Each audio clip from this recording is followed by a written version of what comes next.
Hi, how you doing? This video is going to be posted in my hip replacement groups that I belong to. Hi, and my own. I have my own group. My name is Andrea, and I had my right hip replaced with the anterior approach at the Hospital for Special Surgery in Manhattan on March 16th. So I'm about 8.5 weeks out, almost 9 weeks post-op.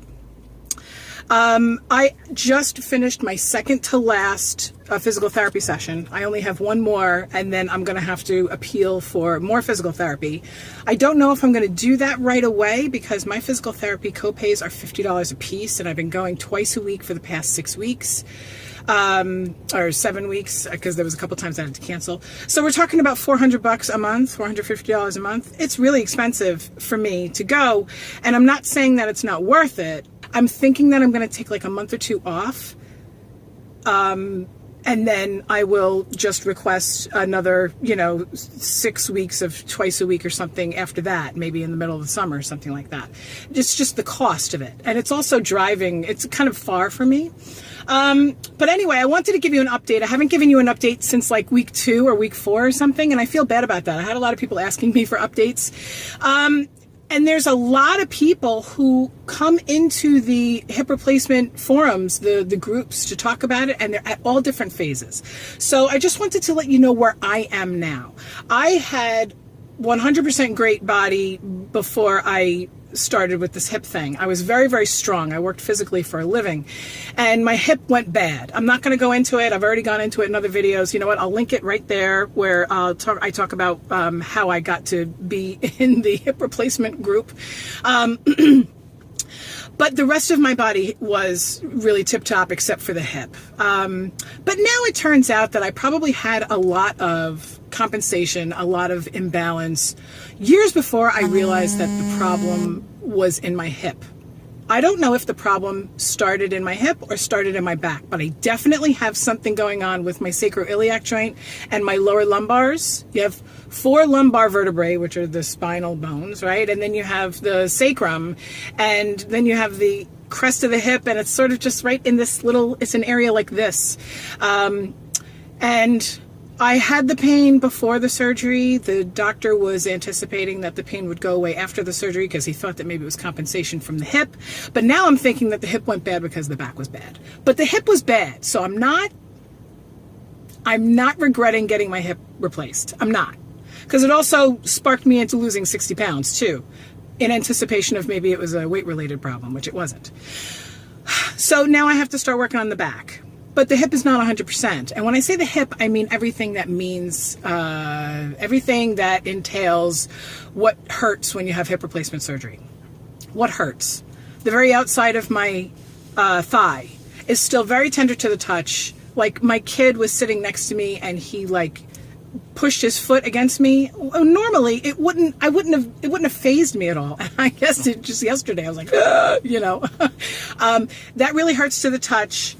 The middle to inner portion of my thigh, the skin is numb, and it's not completely numb like I can bang on it and I don't feel anything. It's just, if you're a female and you had a C-section, it's kind of that same kind of just a very superficial, the skin is just, it's dulled. The sensation is dulled a little bit. I have a little bit of groin pain, not much. I've heard that other people have awful groin pain. It does hurt to abduct, which is pulling the leg out this way. I can only pull my leg out about that far. I used to be able to, I was very, very flexible for many, many years. And that's kind of gone.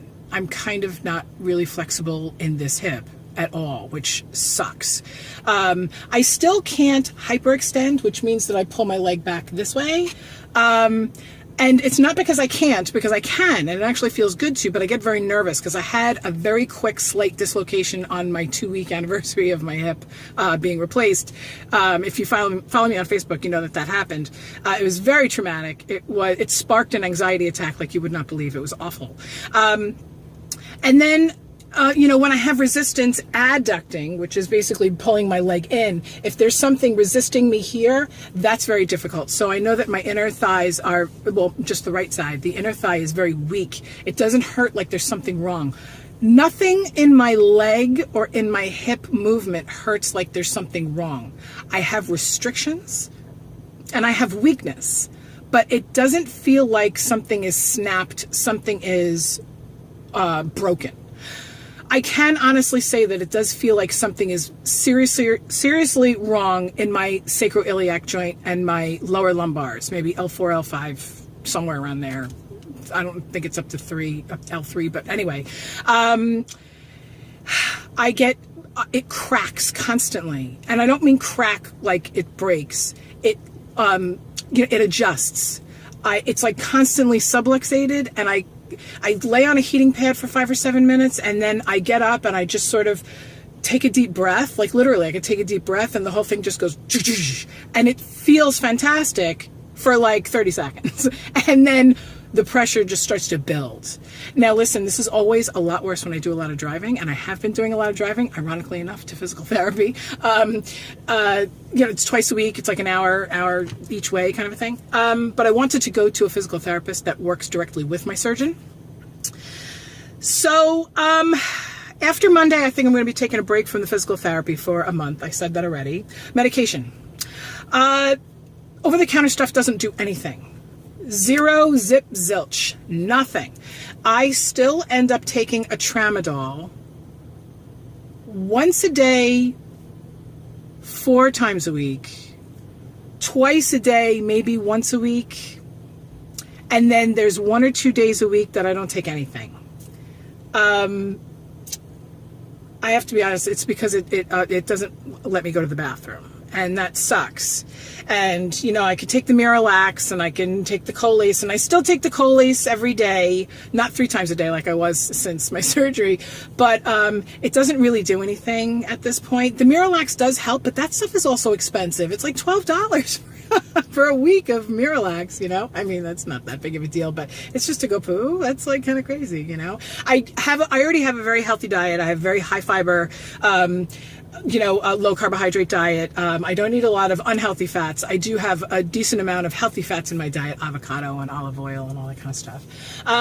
So it's really not dietary, and it's not that I don't move enough to, get the gut, massaged or anything like that. It really has to do with the medication. There's a direct correlation, because whenever I have a really bad day and I have to take 2 tramadol in a day, which I never take them more than less than 6 hours apart, I don't go to the bathroom for like 2 days. It's awful. It's awful. And I'm also on like a weight loss journey kind of a thing. I'm still trying to lose a couple pounds, not many, but a couple. So it sucks, because then I get on the scale and it's just like, every day you don't go to the bathroom, it's like you're up 2, because you ate 2 pounds of food. That's gross. I'm sorry. So that part of the medication sucks. I haven't taken an Oxy. They sent me home with like a handful of Roxys, which was fabulous. I needed that the first week. And then they gave me a full prescription of OxyContin.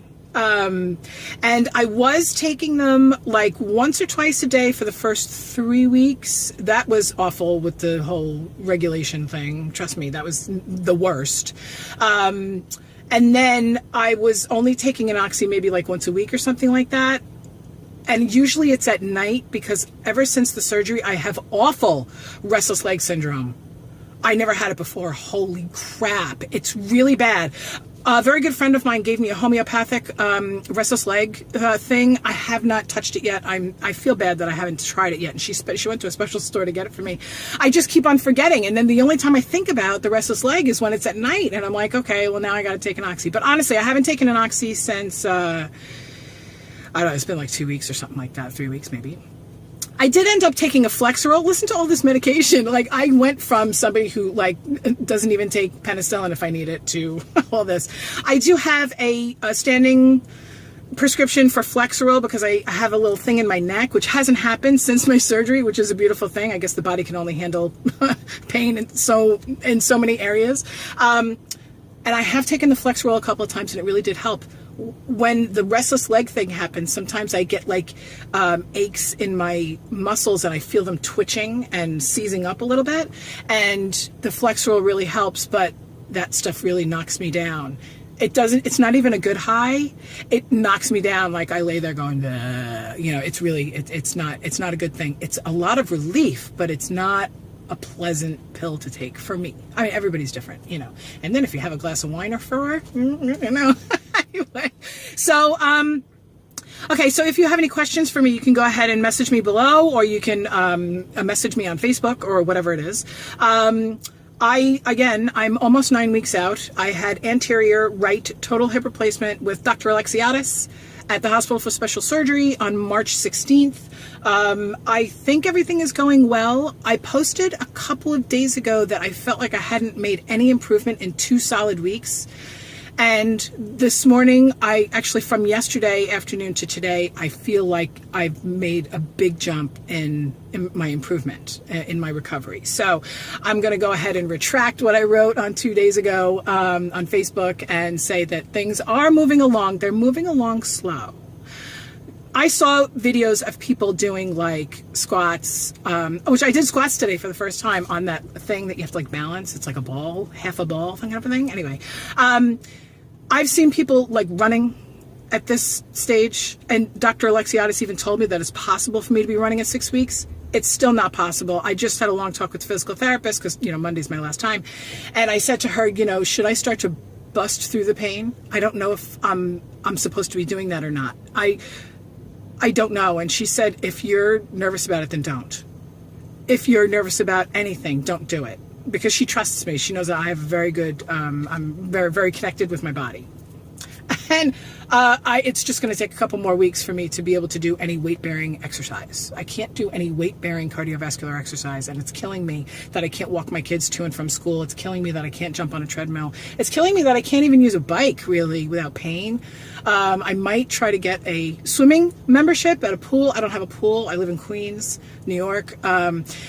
So we'll see. Okay, this video is a lot longer than I thought it was going to be. I'll talk to you guys another time. Maybe I'll give you a 12-week update. Bye.